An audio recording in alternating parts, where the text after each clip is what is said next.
स्वागत है। आज हम एक बहुत ही चर्चित किताब पर बात करने वाले हैं, जेम्स क्लियर की एटॉमिक हैबिट्स। हाँ, नमस्कार। ये किताब तो वाकई छाई हुई है। सुना है लगभग 2 करोड़ कॉपीज बिक चुके हैं। जी हाँ, और New York times best seller list में भी सोचिए 164 हफ्तों तक रही। कमाल है। बिल्कुल कमाल है। तो आज हम यही समझने की कोशिश करेंगे कि आखिर इसमें ऐसा क्या खास है। मतलब कैसे ये छोटे छोटे बदलाव इतने बड़े नतीजे दे सकते हैं। यही मेरा भी सवाल है। किताब का नाम ही है एटॉमिक हैबिट्स, परमाणु आदतें, एकदम छोटी। हाँ, बिल्कुल यही इसका कोर आइडिया है। क्लियर कहते हैं कि बड़े गोल्स के लिए कोई क्रांतिकारी बदलाव नहीं चाहिए। अच्छा। हाँ, बल्कि रोज की जो छोटी छोटी आदतें हैं, जो शायद दिखती भी नहीं, उनमें बस हल्का सा शायद 1% का सुधार ले आओ। सिर्फ 1%? हाँ, सुनने में कम लगता है, पर ये रोज का 1% सुधार वो समय के साथ जुड़कर कंपाउंड होकर बहुत बड़ा असर दिखाता है। जैसे वो चक्रवृद्धि ब्याज होता है ना, वैसा ही कुछ। दिलचस्प है। और इन आदतों के पीछे कोई साइंस भी है? किताब में एक 4 स्टेप वाले लूप का जिक्र है शायद। बिल्कुल बिल्कुल, वो 4 चरण का चक्र। संकेत यानी क्यू, फिर लालसा क्रेविंग, ओके। उसके बाद प्रतिक्रिया यानी रिस्पॉन्स, और आखिर में इनाम रिवॉर्ड। हर आदत इसी साइकिल से चलती है। कोई उदाहरण दे सकते हैं? जरूर। जैसे मान लीजिए सुबह का समय हुआ, ये हुआ संकेत। फिर कॉफी पीने की तेज इच्छा हुई, वो हुई लालसा। आपने उठकर कॉफी बनाई, ये हुई प्रतिक्रिया, और पीकर जो ताजगी मिली वो है इनाम। ये लूप हमारे दिमाग में बैठ जाता है। ठीक है, ये तो समझ आया कि आदतें बनती कैसे हैं, पर उन्हें बदलने के लिए किताब क्या कहती है? मैंने सुना है गोल से ज्यादा सिस्टम पर फोकस करने की बात है। हाँ, और ये मेरे ख्याल से किताब की सबसे अहम बातों में से एक है। क्लियर का तर्क है कि देखो, जीतने वाले और हारने वाले दोनों के लक्ष्य तो अक्सर एक जैसे ही होते हैं। हाँ, ये बात तो है। फर्क होता है उनके सिस्टम में। सिस्टम मतलब वो प्रोसेस, वो रोज की प्रक्रियाएं जो हमें एक्शन लेने में मदद करती हैं। किताब में एक लाइन है जो मुझे बहुत पसंद है। कौन सी? आप अपने लक्ष्यों के स्तर तक नहीं उठते, आप अपने सिस्टम के स्तर तक गिरते हैं। वाह, मतलब सिस्टम मजबूत होना चाहिए। तो सवाल यह है कि सिस्टम को बेहतर कैसे बनाएं?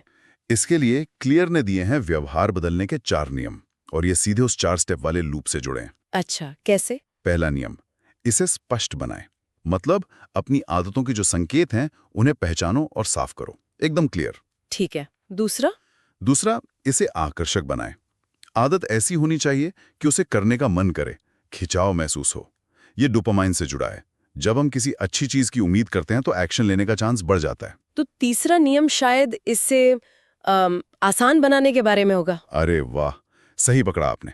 तीसरा नियम है, इसे आसान बनाएं। आदत को शुरू करने में जो भी रुकावटें हैं, फ्रिक्शन है, उसे कम करो। जैसे? जैसे रात में ही अगले दिन जिम जाने के कपड़े निकाल कर रख लेना। आसान हो गया ना? हाँ हाँ, बिल्कुल। और? चौथा है, इसे संतोषजनक बनाएं। आदत पूरी करने के फौरन बाद कुछ अच्छा महसूस होना चाहिए। कोई छोटा सा इनाम, कोई संतुष्टि, ताकि दिमाग को लगे हाँ, ये दोबारा करना है। ये चारों नियम तो बड़े प्रैक्टिकल लग रहे हैं। किताब में एक और चीज का जिक्र सुना है, पहचान आधारित आदतें। ये क्या है? हाँ, ये बहुत ही गहरा विचार है। अक्सर हम सोचते हैं मुझे वजन कम करना है। ये हुआ परिणाम आधारित लक्ष्य। पहचान आधारित तरीका है अपनी पहचान पर फोकस करना। जैसे ये सोचना शुरू करना कि मैं एक हेल्दी इंसान हूँ। अच्छा, तो पहले पहचान बदलो। हाँ, सोच बदलो। जब आप खुद को उस नजर से देखने लगते हैं तो आपके काम अपने आप उस पहचान से मेल खाने लगते हैं। आप सोचते हैं एक हेल्दी इंसान इस सिचुएशन में क्या करेगा, और फिर आप वही करते हैं। तो आपके कर्म आपकी उस नई पहचान को और पक्का करते हैं। ये तो वाकई में पावरफुल लग रहा है। इसे करने के लिए कोई खास टेक्निक्स भी हैं क्या? जी हाँ, 2 बड़ी मशहूर हैं।